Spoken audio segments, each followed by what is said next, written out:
directeur de la sécurité publique. Chers amis de la presse, la police nationale tient à faire une déclaration concernant les manifestations récentes et souhaite partager les informations suivantes. Au cours des derniers jours, nous avons malheureusement enregistré les éléments suivants. Un total de 16 décès, dont un survenu hier soir. De nombreux blessés et des dommages matériels ont été enregistrés. Nous présentons nos sincères condoléances aux familles éplorées qui ont perdu des proches. Nous souhaitons un prompt rétablissement aux personnes blessées lors de ces événements.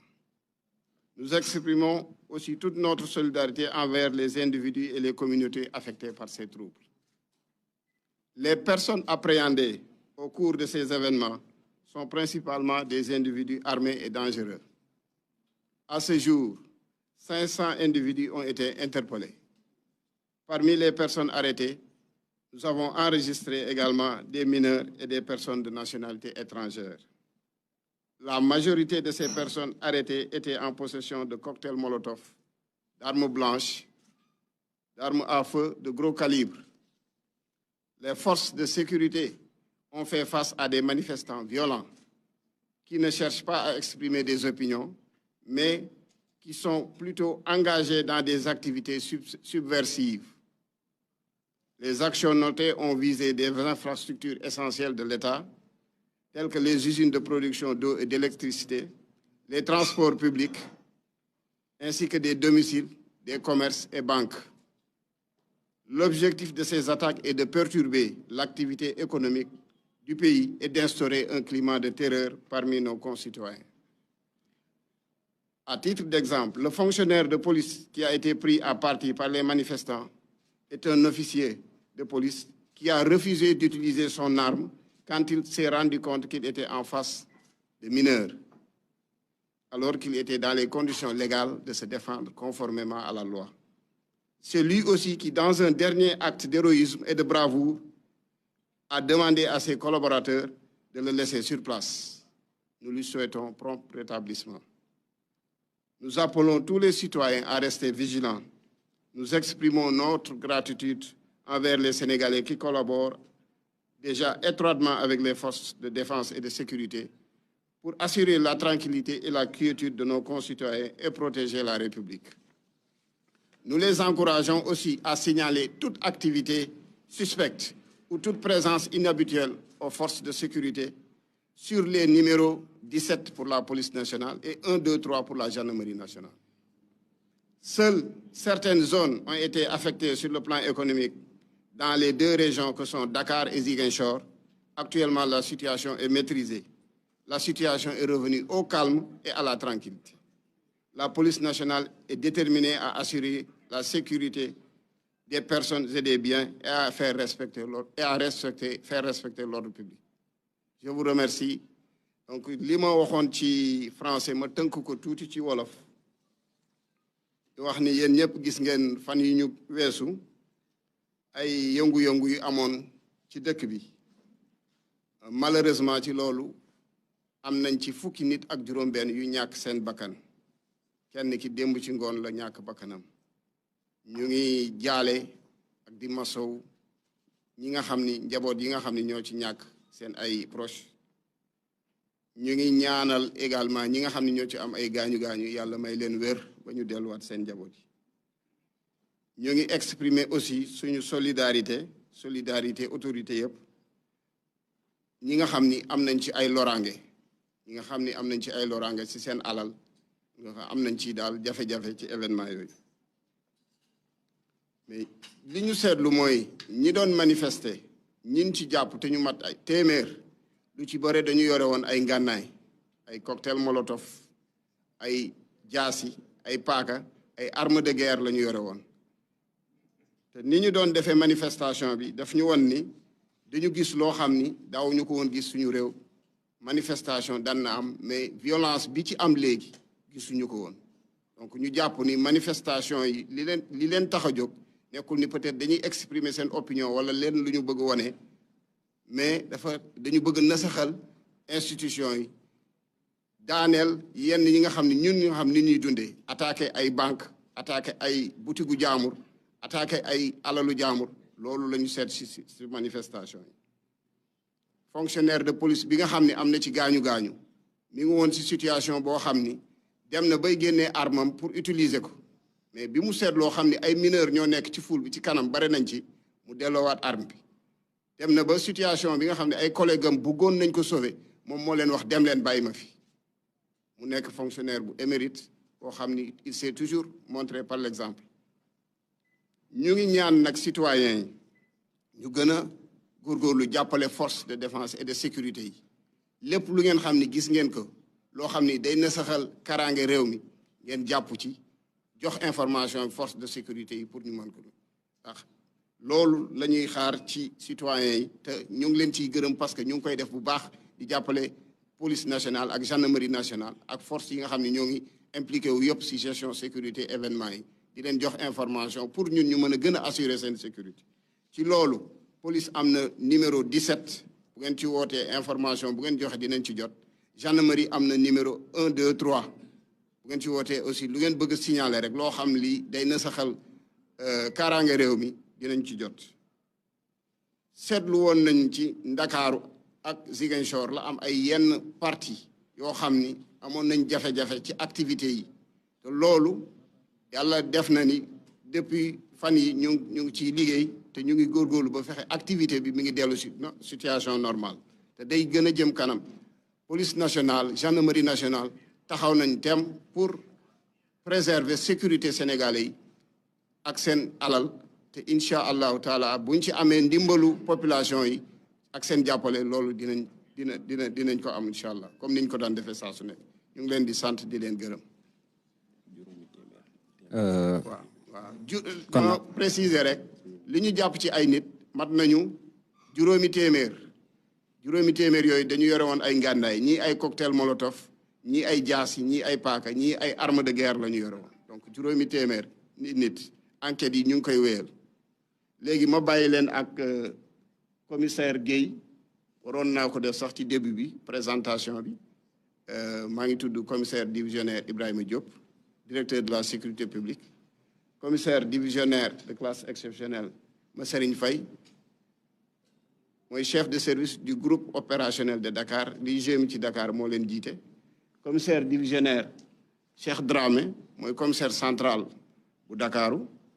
commissaire Mouhamadou Gueye xam ngeen ko moom mooy seen collaborateur au niveau de la police nationale yore bureau relations publiques ñu ngi leen di sant di leen gërëm bu baax a baax ma bàyyi donc commissaire Gueye mu def quelques présentations rek ci événement yi li nga xam ne jot nañ ko ci dund. Merci. Donc ci ndigalu directeur de la sécurité publique. Ah d'accord, il faut ñu changer. Mais ñëw ni c'est bon, c'est bon.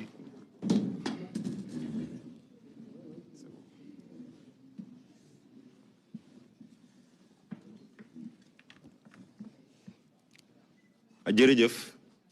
ñu ngi leen di sant donc ci ndigalu directeur de la sécurité publique ci waxtaan bi mu wax ak yéen léegi mu aju jëm ci wàllu manifestation yi nga xamante ni dund nañ ko ci fan yi ñu génn dañ ci bëgg a partager ak yéen rek yenn ci ay image ak ay vidéo yoo xamante ne xëy na du ñàkk sax ni gis ngeen ko muy firndeel rek li mu wax ni manifestation yi nga xamante ni moom lañ nekk di dund wuute na ak manifestation yi nga xamante ni police daan na ko xam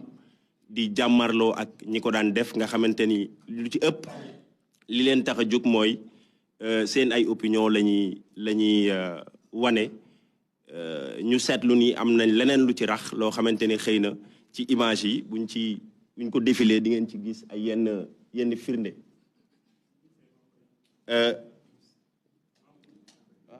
vidéo c'est bon. Alors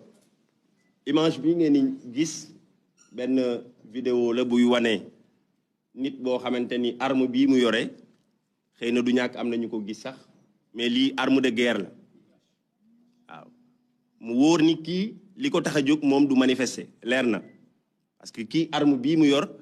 ñii nga xamante ni sax dañuy nekk ci maintien de l'ordre du ñu yor arme bu ni mel ñu nekk ci zone de guerre ñoo ko yore donc lii benn la ci firnde yi wane ni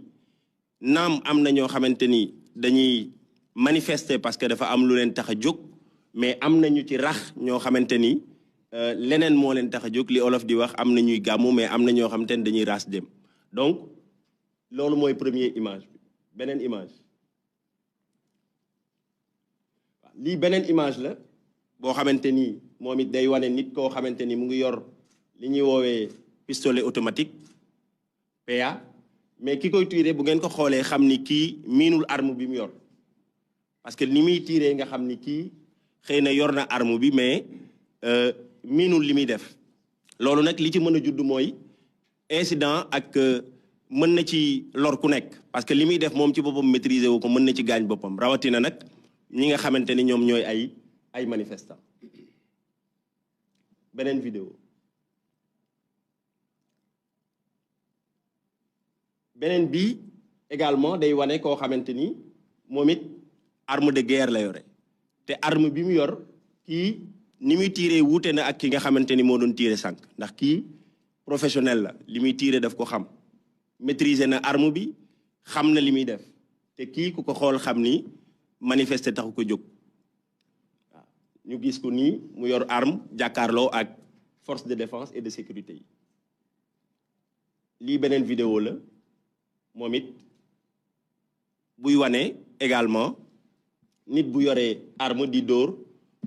sans pour autant ñeneen ñi di gis ni mu ngi dóor ndax daf koy dóor rek dugalaat ko ci tegaat ko ci pooj bi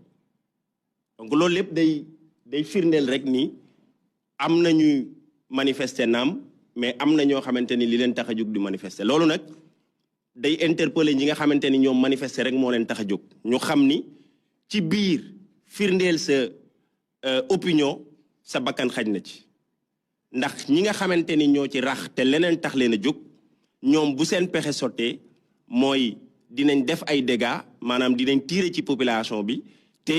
liñ ci jublu rek mooy fexe ba ñu jiiñ ni FDS yi ñoo ko def FDS yi encore une fois muy les forces de défense et de sécurité population bi duñ seen ay ennemis nous sommes là pour la population li ñu nga xamante ni mooy suñu liggéey nekk suñuy mission de tous les jours mooy fexe narkan la population bi di nekkee ci jàmm naka la ñuy mën a vaquer à leur occupation naka la ñuy fexee ba fànq lépp loo xamante ni jug na ngir gàllankoor seen ay activité loolu mooy suñu mission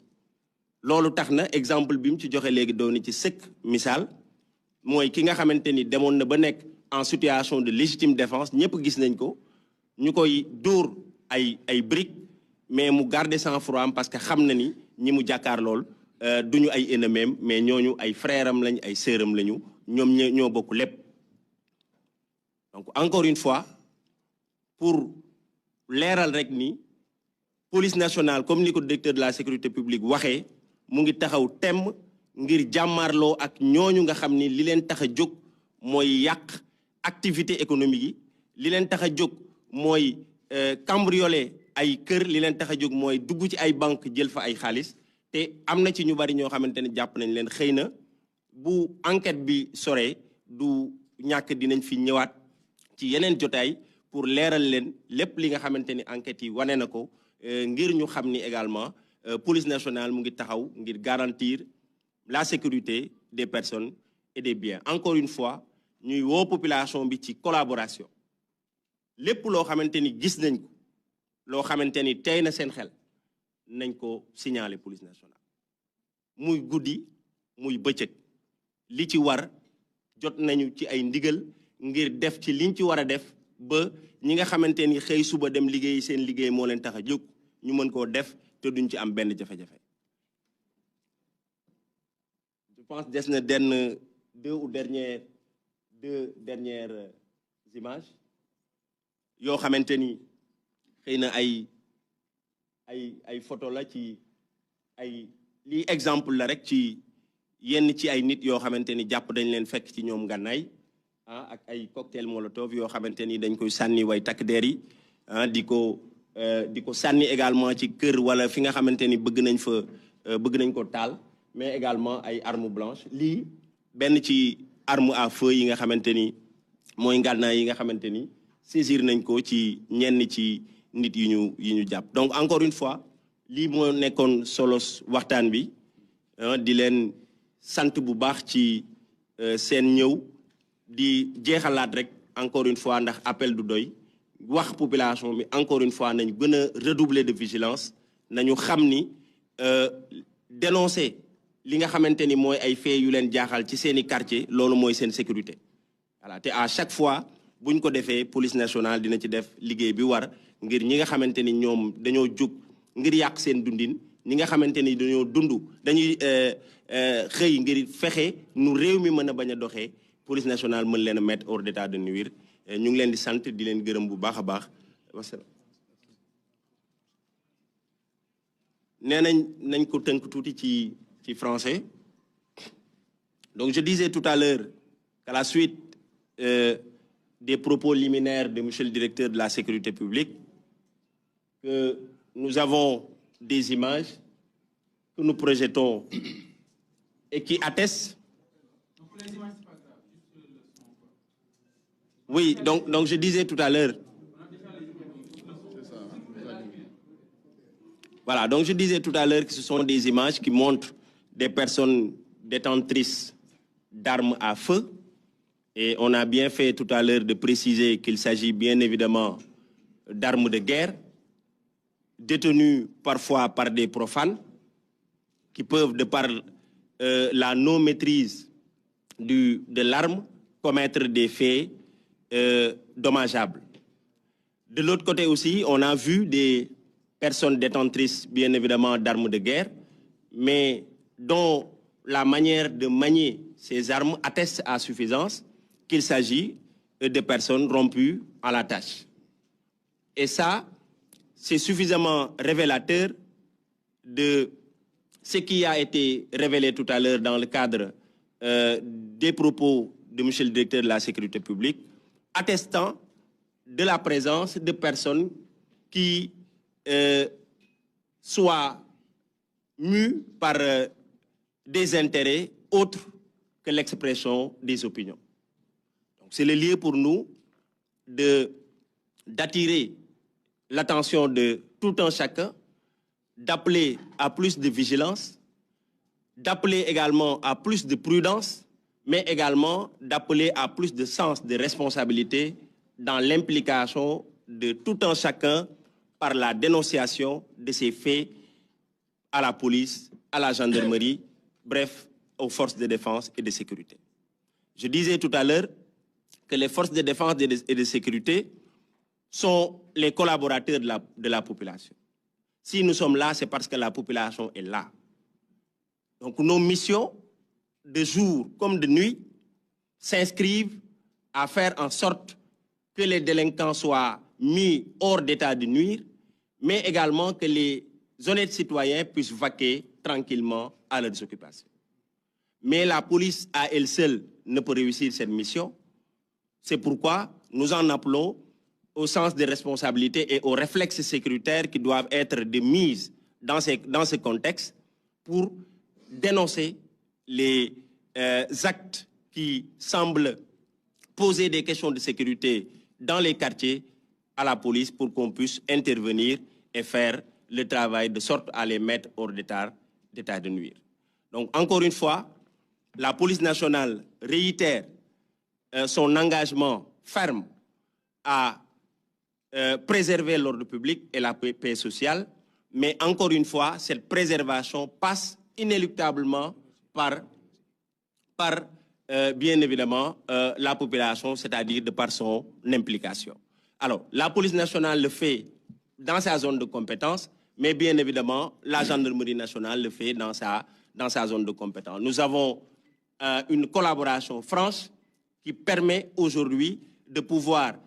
nous mouvoir sur le terrain en parfaite harmonie, en parfaite collaboration, et tout ça pour le bien de l'ensemble de la population. Donc voilà un peu les quelques mots que nous avons voulu partager avec vous, en vous appelant encore une fois à plus de collaboration avec la police nationale, avec la gendarmerie nationale, bref, avec toutes les forces de défense et de sécurité. Je vous remercie.